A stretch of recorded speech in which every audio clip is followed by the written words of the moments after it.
Hey guys, Bill Siemantel here from the theBBZtv. You know, the biggest thing is the quagga checks up on the lakes. We're here at Castaic Lake. Just need to know what we need to do to get our boats out on the water. So we're going to actually walk through. We have a gentleman here, Wayne, that just pulled his boat up to the lake. And we're going to have one of the head lifeguards go through it and look at it. Make sure you guys watch this video, understand what they're saying, and check your boat out before you come up here so you don't run into problems. I have a funny feeling that Wayne's going to fail this, so let's take a look right now. The head lifeguard's going to come up to you and say, is your boat clean and dry? Clean and dry. Take a look at his boat to see if he passes or fails. Okay. Wayne, you might have a problem if I do an inspection on your boat? No, sir. Okay. Okay. Let's go ahead and take a look. I'm going to basically run my hand down the side of the boat just to get a feel of what's on the boat as I go along. And what are you checking for when you go down the side of the boat? Just kind of any gritty sandpaper feel. So make sure they run their hands down the boat and check the bottom. The chines and the keel, okay. Or the chine here.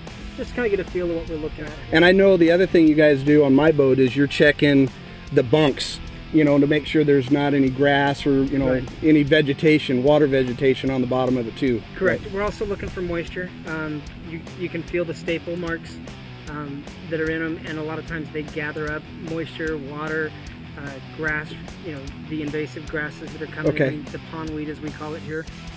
We'll check the wheel wells for the same thing, as well as your axles on the trailer itself, because a lot of times you pull out and you carry that stuff with you. And you may carry it for days to years. Right there, guys, a quick tutorial on that is if you pull your boat out of storage or you've been on another body of water and it's not locked down, if your trailer, your bunks, and the side of your boat is dirty or wet, make sure you pull it outside, clean it, let it sit outside for a day or a couple hours to make sure it's dry, and you're going to pass that inspection right off. At that point, just to make things short, sweet, and simple, I'm going to go to the back. I'm going to have Wayne climb into this boat and lower the outdrive. Okay. I'm checking for any water that's going to come out of that boat. Okay. So Wayne, will you please climb up and drop your outdrive? I'll let you know when to stop it so it doesn't hit the ground. Now this is the biggest one from I've heard from Lori and everybody up here is this is where probably 90% of the people fail. Absolutely. Is just on the outdrive. Absolutely. And what are we, before you stop, Wayne, what are we looking for? Where's the water? Oh, now you see that drop of water right there? Now technically that drop they fail. Correct. Any of this water that's running down, especially at this level, you've obviously got a full lower unit that's full of water. Right. It's either going to come out of your prop unit here, the lower end unit? The lower unit here, or it's going to come through your intakes. And this is usually where it comes in because the water is going into your engine to keep it cool and keep all the running parts nice and cool. Okay.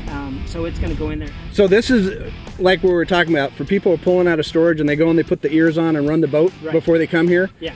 This thing is full. They keep it up the entire way here. They never drop it. When they get here, they drop it, and it just dumps water. Go ahead, drop it, Wayne. And this is what, you know, I have it on my boat. We'll check my boat in a second, but we'll see how much water starts coming out of that. And right here, right here, you wouldn't even, you just say you fail. I would look at him and have him come back and take a look and see what has come out of his boat at this point in time. Right. That way he understands this isn't just me making a stink. I mean, you can see it's basically traveling down the parking lot. Now I've actually been banned for a drop of water. Yes. So this is blatant. So this is the stuff that they should know better now, especially after watching this, that they know if they drop it at all and anything comes out that they need to take care of it before they come in. Exactly. And it may take 2 or 3, lift it up, shake the boat, drop it back down, lift it back up, shake it again. But you can see, I mean, it's still coming out of your intakes. I mean, it's not coming out bad on this side, but you can see it's still dripping at the bottom. It came out of the prop itself. It came out of the lower unit. So you're looking at a significant amount of water.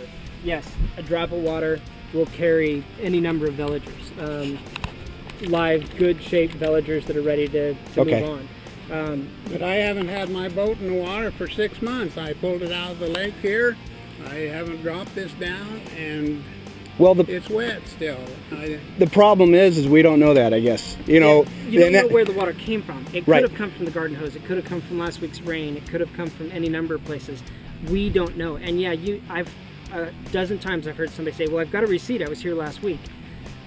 Last week is great, but where have you been between now and then? Right. A full week makes a big difference. Yeah, it makes a huge difference. I mean, you can go to Havasu and be back in a full day.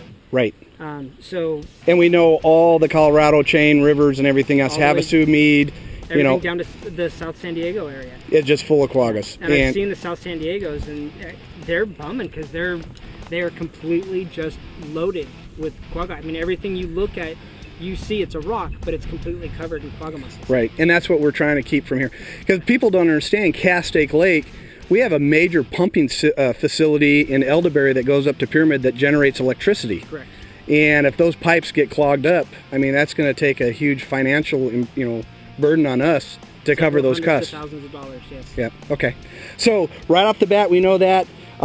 Check the trailer, make sure the trailer's clean and dry and the boat's clean and dry underneath. Come right back, check your lower unit. Right. Before you get here, drop your lower unit a half a dozen times. If you need to, take a blower, take a vacuum, do everything you can to make sure, shake it, drive up and down a hill a couple of times, make sure that thing is dry I always when you tell drop them park it on an incline and then do all the work, because everything's going to want to go to the back.